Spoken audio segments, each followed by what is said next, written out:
अब इस पे हम लोग देखेंगे शिक्षण विधि और शिक्षण प्रविधि। ठीक है, और पहला इस पे दिया गया विधि का सीधा या प्रत्यक्ष संबंध शिक्षण के उद्देश्यों से होता है, और प्रविधि का क्या होता है, उद्देश्यों से सीधा संबंध ना होकर अप्रत्यक्ष इनडायरेक्ट संबंध होता है। ठीक है, और फिर दिया गया शिक्षण विधियां परंपरागत मानव संगठन सिद्धांत classical theory of human organization पर आधारित होती है, और प्रविधियां जो आधुनिक मानव संगठन सिद्धांत modern theory of human organization पर आधारित होती है। ठीक है, तो दोनों पे ये देख लीजिएगा, बस क्लासिकल से थ्योरी और मॉडर्न थ्योरी। फिर इसके बाद दिया गया शिक्षण से विधियों में कैसे पर अधिक बल दिया जाता है। ठीक है, तो ध्यान है विधि पे, ये शिक्षण विधि पे कैसे पे अधिक ध्यान दिया जाता है, और शिक्षण प्रविधि पे विथ वॉट और विथ हुम पर अधिक बल दिया जाता है।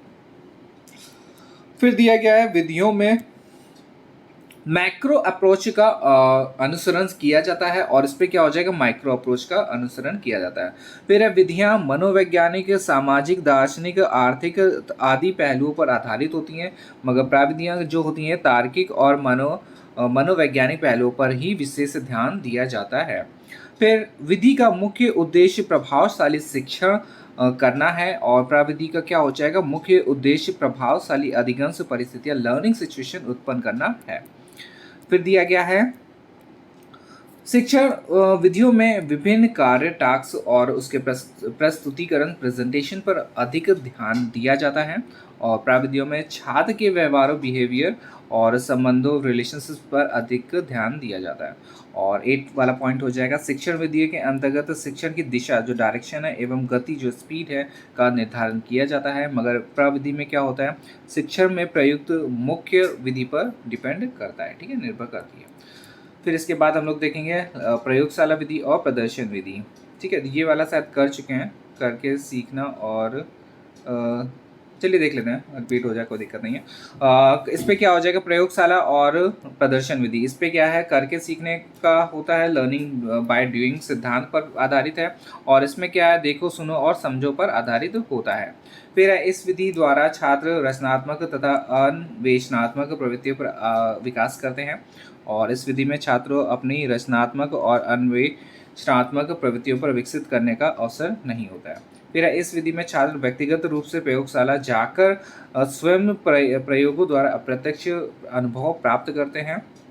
इस पे क्या होता है, अध्यापक कक्षा में विषय वस्तु पढ़ाते समय उससे संबंधित प्रयोग स्वयं करके दिखा देते हैं, मगर इस पे फिर है, इसमें बालक विभिन्न प्रकार के उपकरणों का प्रयोग करके देखते हैं तथा प्रयोगशाला में जाकर विभिन्न क्रियाएं करते हैं, और इसमें क्या हो जाएगा, कक्षा में बैठे बैठे विभिन्न प्रकार के उपकरणों प्रयोगों तथा क्रियाओं को देखते रहते हैं। फिर है इस विधि में छात्र अपेक्षाकृत अधिक सक्रिय रहते हैं, मगर इस पे क्या हो जाता है, इस पे शिक्षक अधिक सक्रिय रहते हैं। यह विधि अधिक खर्चीली है और ये कम खर्चीली है, और इस विधि पर नवीन तत्वों की खोज की जा सकती है, नियमों तथा सिद्धांतों को व्यावहारिक रूप में सीखकर प्रयोग में लाया जा सकता है, मगर इस पे ऐसा कुछ नहीं है। फिर इस विधि की गति अत्यधिक धीमी होती है, और जिससे इस पे समय अधिक लगता है। क्यों लगता है, क्योंकि जब खोज करेंगे कुछ नया बनाएंगे तो थोड़ा सा टाइम लगेगा, और इसमें क्या होता है कि स्पीड जो तीव्र गति से होता है और इसमें कम समय लगता है। फिर दिया गया इसके द्वारा छात्रों में वैज्ञानिक दृष्टिकोण का विकास होता है, और इसमें क्या होता है, वैज्ञानिक दृष्टिकोण के विकास में बहुत कम अवसर मिलते हैं। फिर है अब आई सबसे ज़्यादा इम्पॉर्टेंट जो विधि है, आगमन और निगमन विधि। ठीक है, इसके क्वेश्चंस बहुत ही अच्छे और क्या बोलेंगे, बोलने लायक ही नहीं है, क्योंकि इस पे इस कुछ इससे तो काफ़ी अच्छे अच्छे क्वेश्चंस आप लोगों ने भी देखे थे, एग्ज़ाम दिया है आप लोगों ने भी, और पहला क्वेश्चन इस पे दिया था कि सबसे इम्पोर्टेंट इसी से क्वेश्चन आ गया था। इस विधि में विशिष्ट समान से उदाहरण से विशिष्ट से समान और उदाहरण से नियम 3 पॉइंट हैं ये, और स्थूल से सूक्ष्म की ओर शिक्षण से समूह का प्रयोग किया जाता है। अब देखिए, मैंने इसके लिए आगमन से बताया था कि कोई भी अगर आएगा नया आएगा तो क्या होगा, वो विशिष्ट होगा, विशेष होगा, और फिर उसके बाद धीरे धीरे जब घर पे रहेगा तो क्या हो जाएगा, वो सामान्य हो जाएगा। इसके लिए एक वैसे मान सकते हैं कि शादी के बाद जो क्या बोलेंगे, बहू आती है तो क्या होता है, विशिष्ट हो जाएगी, और फिर कुछ दिन बाद जब रहेगी तो वो क्या हो जाएगा, सामान्य हो जाएगा। ठीक है, तो ये बेटर लग रहा मुझे। ठीक ठीक है। और उदाहरण से नियम और स्थूल से सूक्ष्म की ओर से शिक्षण से सूत्रों का प्रयोग किया जाता है। और निगमन में क्या हो जाएगा, समान से विशिष्ट हो जाएगा, नियम से उदाहरण हो जाएगा, और सूक्ष्म से स्थूल की ओर से शिक्षण से सूत्रों का प्रयोग किया जाता है। फिर इसमें क्या हो जाएगा, इसमें बालक एवं अनुसंधात्मक के रूप में कार्य करता है तथा स्वयं सक्रिय रहकर नियम का या सूत्र ज्ञात करता है। मगर इसमें क्या हो जाता है, बालक को नियम अथवा सूत्र पहले से ही दिए जाते हैं, बालक खोजे गए नियमों अथवा सूत्रों की पुष्टि मात्र ही कर पाता है। ठीक है। और इस विधि में क्या है, बालक इस विधि में छात्रों की खोज प्रवृत्ति विकास होता है। और इसमें क्या होता है, जो खोज प्रवृत्ति विकसित का अवसर बहुत कम मिलता है। ठीक है, इसमें बहुत कम मिलता है या नहीं मिलता है, बिल्कुल खत्म ही हो मान लिया। या अध्ययन से टीचिंग की श्रेष्ठ विधि है। ठीक है, जो अध्ययन की श्रेष्ठ विधि है, और या अध्ययन या अधिगम की श्रेष्ठ विधि, मतलब लर्निंग प्रोसेस ज़्यादा होता है इस पर। और आगमन विधि छोटी क्रियाओं के शिक्षण में अधिक उपयोगी है, और निगमन विधि जो है यह उच्च कक्षाओं के लिए अधिक उपयोगी है। फिर है, इस विधि में बालक स्वयं नियम एवं सूत्र का निर्धारण करते हैं, जिससे उनमें आत्मविश्वास एवं से आत्मनिर्भरता जैसे गुणों का विकास होता है। मगर इस पे क्या हो जाएगा, इसमें नियम या सूत्रों को पहले से ही बना दिया जाता है, जिससे उनका आत्मविश्वास की कमी रहती है। ठीक है। यह विधि नवीन ज्ञान की ओर खोज करने में सहायक है, और इसमें क्या हो जाएगा, बालक जो इस विधि में बालक दूसरों के द्वारा दिए गए ज्ञान का प्रयोग करते हैं। और फिर है, या वैज्ञानिक विधि है, जिससे छात्रों में वैज्ञानिक दृष्टिकोण का विकास होता है। और इस विधि में बालकों में वैज्ञानिक दृष्टिकोण से विकसित होने के अवसर नहीं मिलते हैं। और यह विधि खोज या अनुसंधान का मार्ग है, और यह अनुसंधान का मार्ग है क्योंकि बालक बनाए गए नियमों या सूत्र का अनुसरण करते हैं, अनुकरण है। और फिर इसके बाद दिया गया, इस विधि में शिक्षक व शिक्षार्थी दोनों ही सक्रिय रहते हैं, अतः यह छात्र केंद्रित विधि है। ये ध्यान दीजिएगा, छात्र केंद्रित और शिक्षक केंद्रित में थोड़ा सा कंफ्यूजन हो जाता है कि कौन सा छात्र केंद्रित है, कौन सा शिक्षक केंद्रित है। और फिर इसमें क्या हो जाएगा, निगमन में इसमें क्या है, शिक्षक की अधिक सक्रिय रहता है, शिक्षार्थी एक मुख्य श्रोता है या अध्यापक केंद्रित है। ठीक है, तो आगमन क्या हो जाएगा, छात्र केंद्रित है, और अध्यापक निगमन क्या हो जाएगा, छात्र अध्यापक केंद्रित है।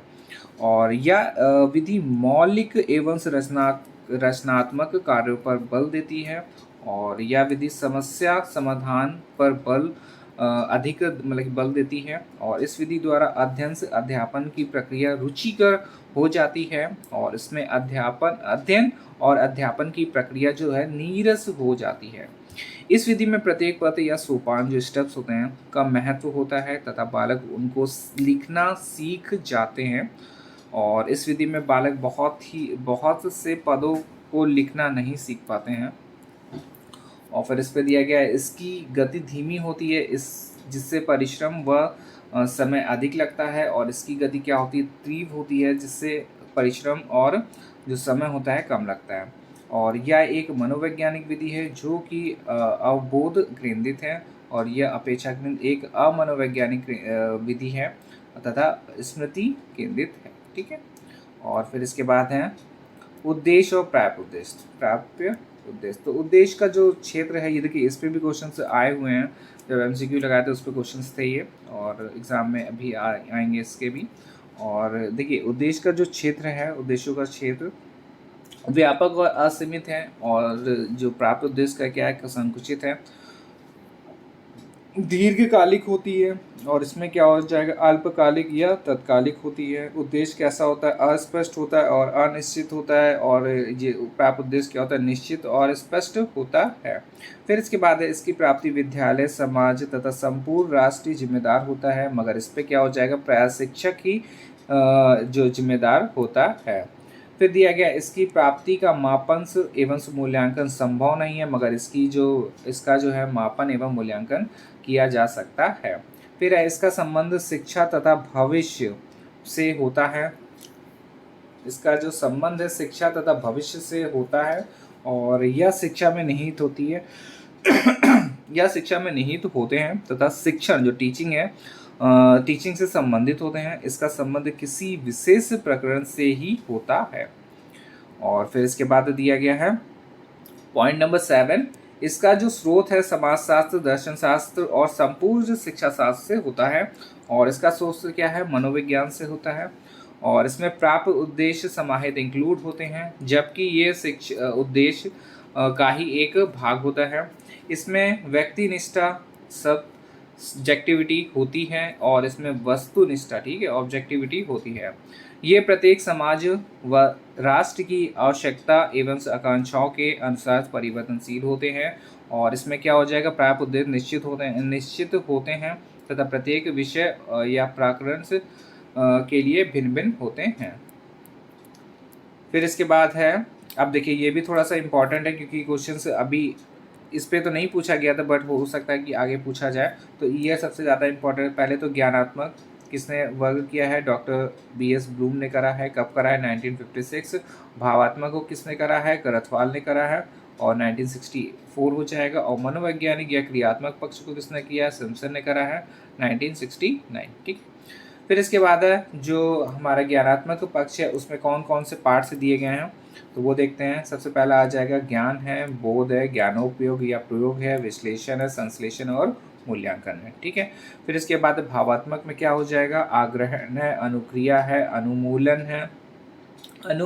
है, और प्रत्ययीकरण है, और व्यवस्थापन है। और फिर इसके बाद दिया गया चरित्र निर्माण है, ठीक है। फिर इसके बाद क्रियात्मक में क्या हो जाएगा, उद्दीपन है, कार्य करना है, नियंत्रण है, समन्वय है, और स्वभावीकरण है, और आदत निर्माण है, ठीक है। तो ये सब हो जाएंगे इस पे, और ये शायद क्वेश्चन आया हुआ था ये समन्वय का, ठीक है। और फिर इसके बाद लास्ट है शिक्षण विधि। शिक्षण विधि के बाद एक और प्रयोगशाला चाहिए, वाला तो हो ही चुका है। तो शिक्षण विधि और प्रविधि भी